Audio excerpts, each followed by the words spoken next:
Alexandre Dumas, bonjour. J'aurais dû dire fils, puisque vous êtes le fils d'Alexandre Dumas, père. Et vous vouliez nous parler de Gustave Courbet. Je me demande de quel accouplement fabuleux d'une limace et d'un paon, de quelle antithèse génésiaque, de quel suintement sébacé peut avoir été générée, par exemple, cette chose qu'on appelle Monsieur Gustave Courbet.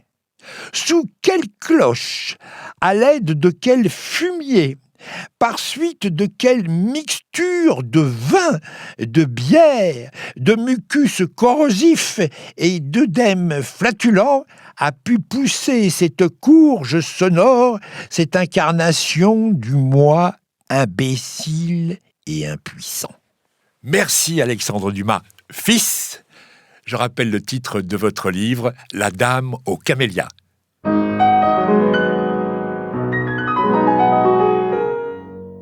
Anatole France, bonjour. Vous n'êtes pas encore prix Nobel, ce sera en 1921. Et là, Paris est jonché de cadavres. Qu'en pensez-vous ? Enfin, le gouvernement du crime et de la démence pourrit à l'heure qu'il est dans des champs d'exécution. Anatole France, je rappelle le titre de votre livre, Œuvre complète, aux éditions La Pléiade.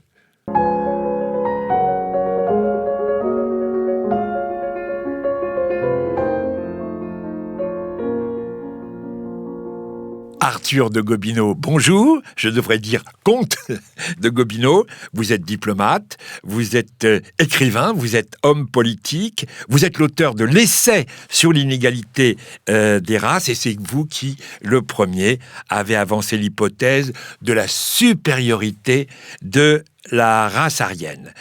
Pour vous, monsieur le comte, la commune, c'est quoi ? Contempler ces multitudes qui grouillent et s'amassent. Vous reconnaîtrez la barbarie toute pleine, une sauvagerie louche, maussade, hargneuse, laide, et qui tuera tout et ne créera rien.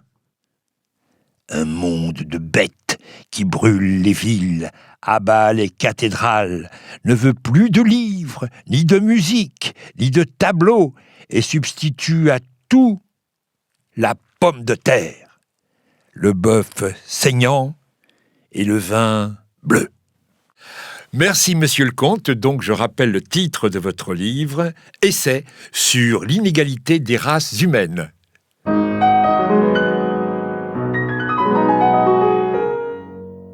Catulle Mendès, bonjour. Vous êtes romancier, vous êtes dramaturge, mais vous êtes aussi poète. Et les communardes, qu'en dites-vous ? Les communardes, elles marchent d'un pas rapide le long des murs, elles sont pauvrement vêtues, ce sont en général des femmes de 40 à 50 ans, le front ceint d'un serre-tête à carreaux rouges que dépassent des mèches de cheveux sales. La face est rougeâtre, l'œil cligne, si la rue est solitaire, elles s'arrêtent, consultant un chiffon de papier qu'elles ont dans la main, s'arrêtent un instant devant un soupirail de cave. Une heure après, une maison est en flammes dans la rue où elles sont passées. Paris les appelle les pétroleuses. Les pétroleuses, les misérables. Ce sont des loups en cachets. Et avec du pétrole, que pourra-t-on sauver de pareille hystérie ? Jamais les Prussiens n'en auraient fait autant. Catulle Mendès, merci. Je rappelle le titre de votre livre, Les braises du cendrier.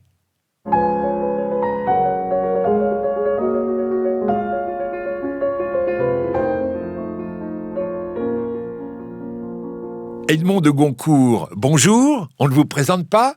Vous êtes le créateur de l'Académie Goncourt avec votre frère Jules. Que vous inspire la tragédie de la Commune de Paris ? Seigneur, sauvez la France. Au nom du Sacré-Cœur, sauvez la France au nom du Sacré-Cœur. Je rappelle le titre de votre livre, avec votre frère Jules, journal.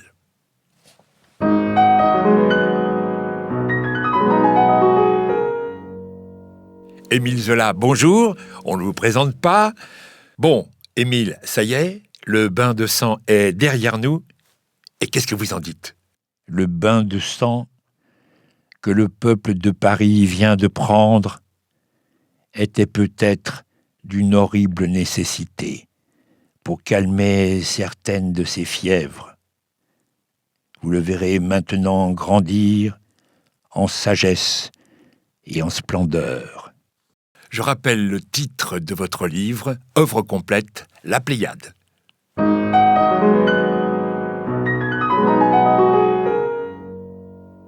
Ernest Feydeau, bonjour. Vous êtes archéologue, vous êtes écrivain, vous êtes courtier en bourse et vous êtes directeur d'un prestigieux journal.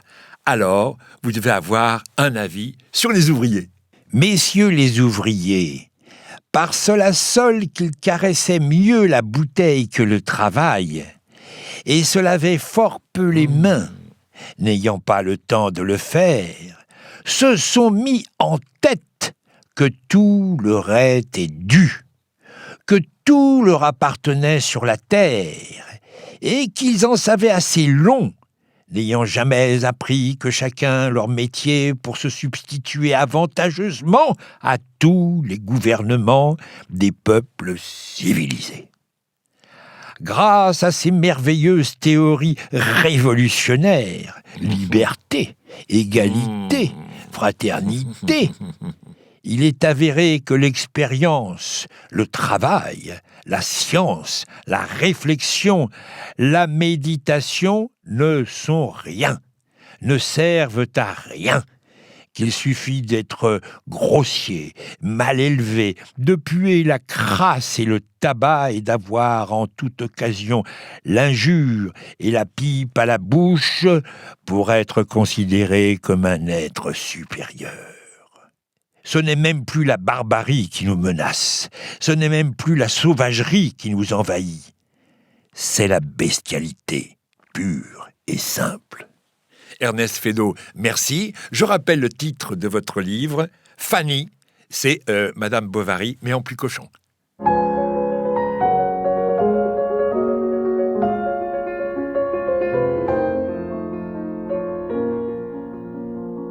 Francisque Sarcey, bonjour, vous êtes critique, vous êtes journaliste.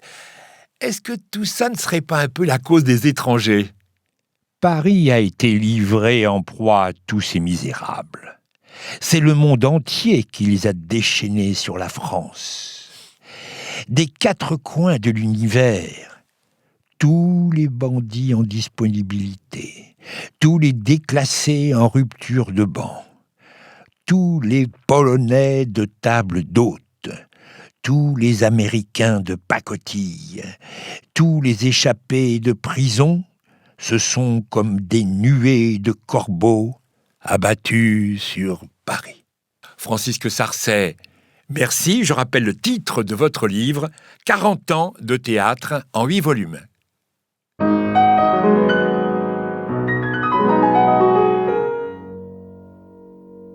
Georges Sand, bonjour. Georges Sand, on ne vous présente plus. Pour vous, Georges Sand, la démocratie, c'est quoi, en bref ? La démocratie n'est ni plus haut, ni plus bas après cette crise de vomissement. Ce sont les Saturnales de la folie. Georges Sand, je vous remercie et je rappelle le titre de votre livre, La mare au diable.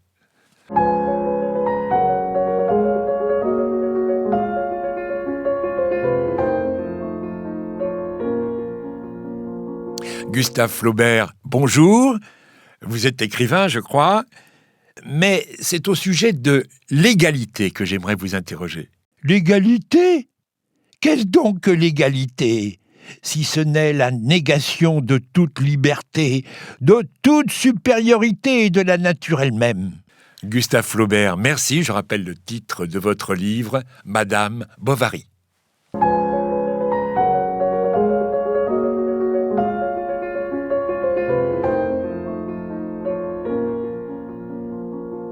Le comte de Lille, bonjour. Et vous, Gustave Courbet, vous en pensez quoi ?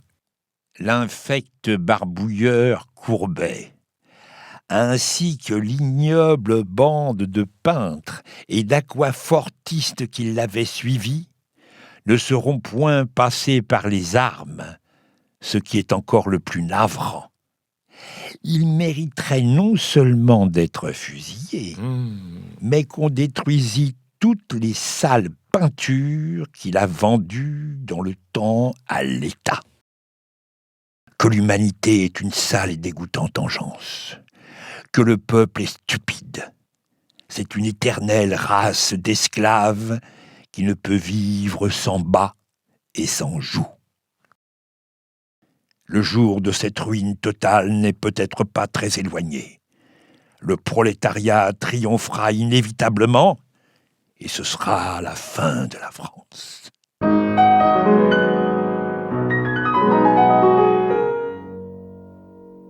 Maxime Ducamp, bonjour. Vous êtes écrivain, vous êtes membre de l'Académie française et vous êtes surtout l'ami de Gustave Flaubert. Et qu'est-ce que vous dites de tout ça ? Un autodafé. Voilà ce qu'il nous faut brûler en place publique, les livres de Jules Vallès et les tableaux de Gustave Courbet. Race de dépravés bohèmes, brutes obtuses, ne comprenant rien sinon qu'ils ont bonne paye, beaucoup de vin et trop d'eau-de-vie. L'orgie a été la principale préoccupation de la plupart des communards, acteurs secondaires d'un drame auquel ils participaient sans trop le comprendre. Ils rechercheraient le plaisir grossier, le trouvaient sans peine, ajoutaient leur dépravation particulière à la dépravation générale et se tenaient pour satisfaits. Maxime Ducamp, merci. Je rappelle le titre de votre livre, Par les champs et par les grèves, un voyage en Bretagne avec l'ami Gustave Flaubert.